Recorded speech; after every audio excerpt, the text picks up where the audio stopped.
Good evening and welcome. I am Amarachi Ubani. Tonight, leaders from the southeast region of Nigeria meet with President Buhari over developmental changes in the region, optimistic of resolution of grievances. Presidency accuses opposition of championing clamor for restructuring of Nigeria, says it's not against calls by Nigerians. The Federal High Court in Makurdi, Benue State remands state lawmaker and 4 others in prison over alleged 107 billion naira fraud. And U.S. President Donald Trump refuses to sign off agreement with Iran, vows to deny the country access to nuclear weapons. On business news tonight, International Monetary Fund asks Nigeria and other sub-Saharan African countries to improve on tax reform policies for better revenue. And on sports news tonight, Nasarawa Amazons emerge champions of the Nigeria Women Football League Super 4 for the second time. And from Abuja, President Muhammadu Buhari mourns the victims of boat mishap in Kaduna as state government orders probe into the tragic incident.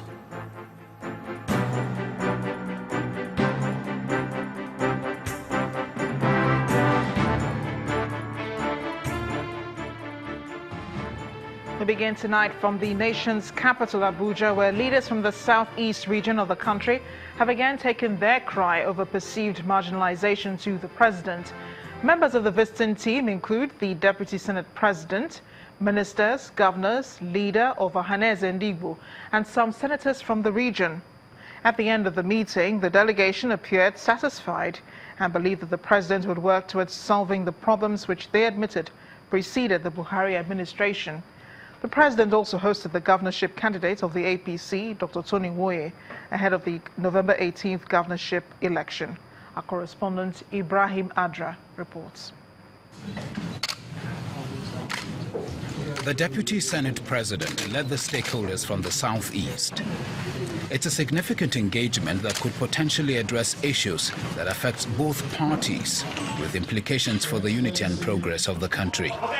It was held behind closed doors, at the end of which the visitors gave insight into what transpired. We talked about the inland waterways and the dredging of the River Niger. We talked about the reticulation of gas pipelines in the southeast. We export gas from the southeast to other parts of the country, but there's no reticulation of the pipelines in the industrial clusters in the southeast. And we raised them. We talked about the only international airport that we have in the southeast, which has unlit runway, which has very bad infrastructure in terms of the buildings that are there. Some have been ravaged by tornado. And we got assurances from the president that he was going to deal with each of them seriously. They described the president as frank in his response. And I have been feeling that he spoke to us very frankly. A statement from the office of the special advisor to the president on the meeting says President Buhari is looking to counterfeit funding by the Chinese government to substantially fund the second Niger Bridge, the East-West Road and the coastal rail projects. The statement adds, and I quote, "I thank you for articulating your demands, and I want to assure that we are doing our best for the country. If we can stop people from stealing, then there will be resources to put into projects that will create employment for Nigerians." End of quote. President Buhari also promised to visit the states in the zone soon.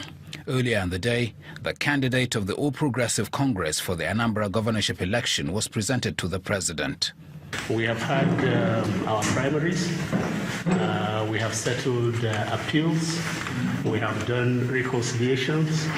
It is therefore time for us to present to the father of the nation, the President of the Federal Republic of Nigeria, the candidate of the APC in Anambra State. The candidate says he is confident of winning the election.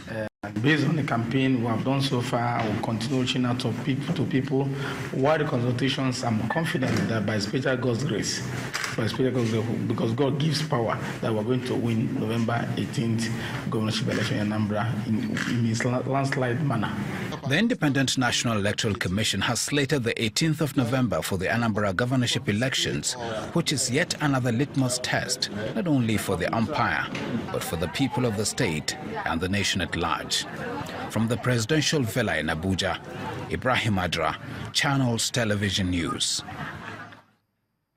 Meanwhile, the presidency is not happy with the reactions trailing President Muhammadu Buhari's discussion with the World Bank President Jim Yong Kim. The President's Special Advisor on Media and Publicity, Mr. Femi Adesina, says ignorant and mischievous people are making it seem that Buhari's position was a calculated attempt to give the North an unfair advantage over other parts of Nigeria. The truth of the matter is that President Buhari, right from his first week in office in June 2015, had reached out to the G7 in Germany that Nigeria needed help to rebuild the northeast, which had been terribly devastated by insurgency. End of quote. Mr. Adesina adds that President Buhari's decision to call attention to the plight of the people in the northeast is what a leader should do. Reports say that Mr.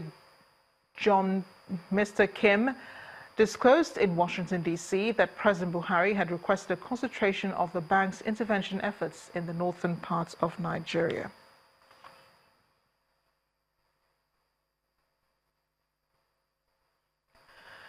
Meanwhile, a federal high court, it does appear the presidency is gradually beginning to shift ground on the restructuring debate and ready to put the facts right for Nigerians to understand their position on the matter. That position is being argued by the president's spokesperson, Mr. Femi Adesina, who is accusing the opposition of sponsoring the recent clamor for restructuring of the country. Mr. Adesina was one of the speakers at a lecture series on whether disintegration or restructuring is the way forward for Nigeria. He insists that the federal government is not against restructuring, but wants it discussed on the basis of how to make Nigeria a better nation. Our correspondent, Amaka Okafor, reports. Restructure or not to restructure continue to be a topic of discussion in Nigeria's polity. There have been fora, seminars, news conferences by politicians and elder statesmen. Everybody has an opinion on whether the country needs to be restructured or not. Restructuring is a win-win for all Nigerian citizens. That is not different with this lecture series on whether Nigeria will do better as a restructured entity or whether disintegration is the way forward. Developing of restructuring will be a good idea for the country. And by restructuring, I mean a reorganization of the governance structures of Nigeria to make it a more viable and more prosperous nation, where the different nationalities we proudly call a home. The government, however, says it is not against restructuring, but skeptical that the current agitation is the doing of the opposition. I begin to get suspicious at times that is this call for restructuring another form of opposition? When you find people who have been in power for 16 years, now the champions of restructuring. So I begin to suspect that restructuring is becoming another form of opposition in Nigeria. Not everyone agrees with him. There's also another lie that's been told about the fact that the unity of Nigeria is non-negotiable. That's a fallacy. We have always negotiated the unity of Nigeria because any nation is like a living organism. It's a daily dialogue. By restructuring, what we are saying is that Nigeria should move from a rentier, money-sharing economy to a productive economy. If we refuse to take this rational course, time is running out for Nigeria. It appears the noise surrounding restructuring will not calm down anytime soon. While there is a consensus on the need to restructure, what is lacking is a consensus of what should constitute restructuring. Amaka Okafor, Channels Television News. Away from restructuring issues in what may be described as a new twist in the fight against insurgents in Nigeria's northeast and the Lake Chad area, there are reports that Chad is already withdrawing hundreds of its troops from the front line in Niger Republic. The Chadian troops had been helping local forces fight Boko Haram militants in the area, and it is believed that the pullout could weaken the operations. The decision is said to be a form of protest against the inclusion of Chad in the travel ban recently announced by U.S. President Donald Trump. The country had warned that the order could affect its security commitments, including its involvement in the fight against Boko Haram. Chad is one of the member countries of the Lake Chad Basin Commission, who are currently fighting the militants under the Multinational Joint Task Force. The others are Nigeria, Niger, and Cameroon. It is reported that residents in the Nigeria-Chad border are already complaining of increased attacks by the terrorist group following the withdrawal of the Chadian forces.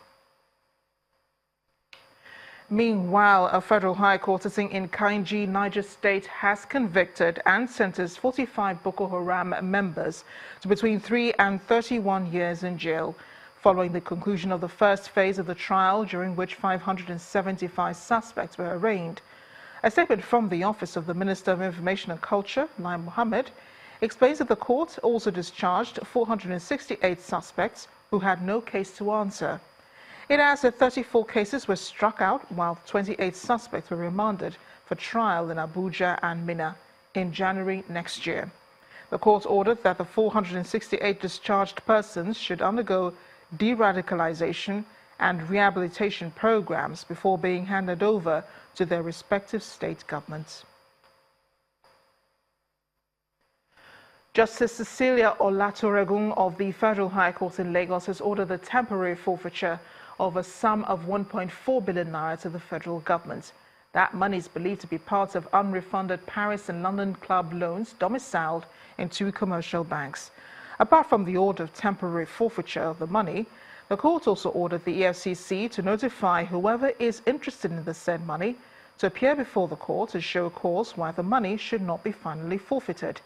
The EFCC told the court that 36 state governors, through the Nigerian Governors Forum, engaged the services of a consortium of consultants for the purpose of verification, reconciliation and recovery of over-deductions on Paris and London club loans on the accounts of states and local government between 1995 and 2002. He adds that after the consortium had carried out the said assignment, a total sum of $6.4 billion was recommended as due for refund to the states. He also said that one of the respondents was never engaged by the NGF to carry out any consultancy services in relation to the said Paris Club refund, but in order to obtain public fund, recopied and misinterpreted the work of consortium to the NGF for payment. Staying with the judiciary, 5 persons, including a member of the Benue State House of Assembly, will have to remain in prison until October 19th, when the Federal High Court in Makurdi will decide on whether or not they should be granted bail. The accused persons are standing trial of an alleged fraud and diversion of public funds to the tune of 107 billion naira. The prosecution counsel, Kehinde Fagbemi, did not speak to journalists, but the defense counsel is alleging political persecution of his clients.